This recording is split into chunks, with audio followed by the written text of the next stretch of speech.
तो सबसे पहला, ठीक है, कि किस एग्जाम के बाद बात करते हैं एलिजिबिलिटी के बारे में।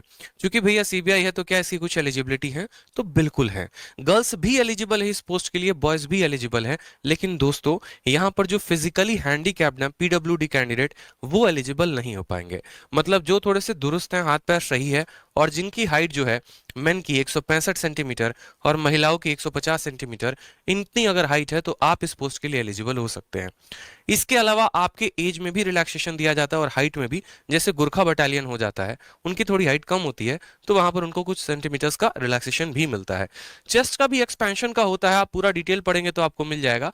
और यहाँ विजन के बारे में भी कहा जाता है कि डिस्टेंट विजन जो है वो 6/6 होना चाहिए, और नियर विजन के बारे में भी पूरा फॉर्म में अच्छे तरीके से डिटेल में मेंशन्ड होता है।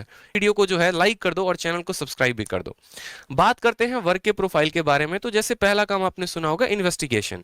इन्वेस्टिगेशन का मतलब क्या हो गया? जैसे आप ऐसे समझ लो, भैया सीबीआई का जांच पड़ताल चल रहा है, उनके घर पे छापा उपा पड़ा हुआ है और सीबीआई की टीम आई हुई है, एक एक चीज उनसे पूछ रही है, बताओ कितना लिया, किसको दिया, कितना दिया।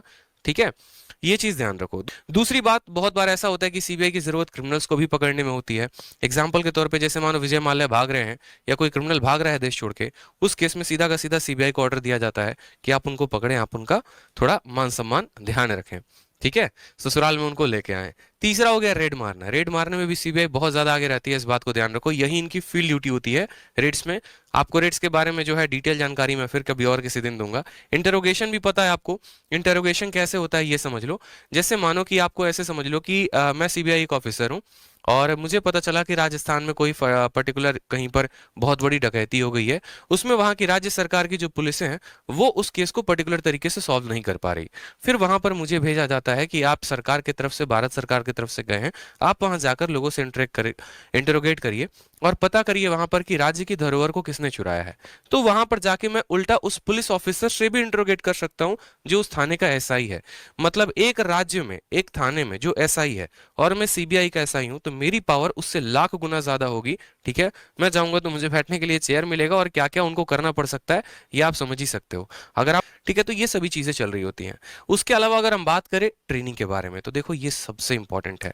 बच्चों को क्या लगता है दोस्त? 1000+ लाइव कर दो। सबसे पहले तो 1000+ लाइव चाहिए हमको। सबसे पहले 1000+ लाइव चाहिए, तभी हम सैलरी बताएंगे। तुरंत अपने स्टेटस पे शेयर करो जल्दी से, अपने स्टेटस पे तुरंत शेयर करो जल्दी से। ठीक है, तो अब आ जाओ यहाँ पे ट्रेनिंग की बात करते हैं। सीबीआई की पोस्ट इकलौती ऐसी है जिसमें सबसे लंबी ट्रेनिंग होती है, इस बात को ध्यान दो, सबसे लंबी ट्रेनिंग। एसएससी सीजीएल में अगर कोई पोस्ट है जिसकी सबसे ज्यादा दिनों तक ट्रेनिंग होती है तो वो है सीबीआई की। 32 से 33 घंटे तक, 32 से 33 हफ्तों तक इनकी ट्रेनिंग होती है। 32-33 दिन की बात नहीं कह रहा मैं, 32-33 हफ्तों की बात कह रहा हूं मैं। के बारे में सबसे ज्यादा बच्चे उतावले हैं, भैया सैलरी कितना दोगे? हैं, बहुत जल्दी है तुमको सैलरी के बारे में। सैलरी का सुन लो। ठीक है, सीबीआई जैसे कि अपने आप में एक स्पेशल पोस्ट है, तो इसकी सैलरी भी अपने आप में स्पेशल है।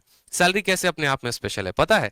कोई भी पोस्ट में अगर आप नौकरी करते हो ना, किसी भी पोस्ट में आप जॉब करते हो, तो आपको मिलती है 12 महीने की तनख्वाह। सीबीआई ऐसा है जिसमें आपको मिलती है पूरे 13 महीने की तनख्वाह।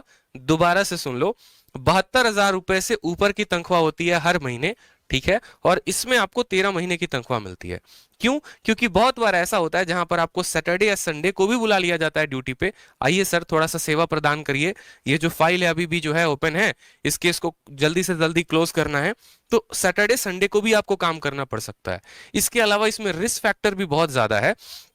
रिस्क फैक्टर का मतलब क्या होता है? जो भी जॉब हमारा ग्राउंड ड्यूटी पे होता है ना, जो हमें फील्ड पे जाके काम करना होता है, ठीक है, तो उसमें थोड़े से लोगों से उल्टे सीधे कांटेक्ट भी बनते हैं और वहां पर थोड़ी रिस्क बढ़ जाते हैं। तो इस वजह से गवर्नमेंट यहाँ पर आपको जो है बहुत बार नाइट ड्यूटी भी करनी पड़ती है, तो आपको 13 महीने की पूरी सैलरी देती है। ठीक है, उसके अलावा petrol bill, mobile bill, HRA, HRA का मतलब हाउस रेंट अलाउंस है, वो सिटी के ऊपर डिपेंड करता है। एक्स सिटी में रहते हो तो 8%, वाई सिटी में रहते हो 16 और जेड में रहते हो 24। बोलोगे सर ये 8, 16, 24% क्या है? तो ये डिपेंड करता है कि आपका शहर कितना महंगा है।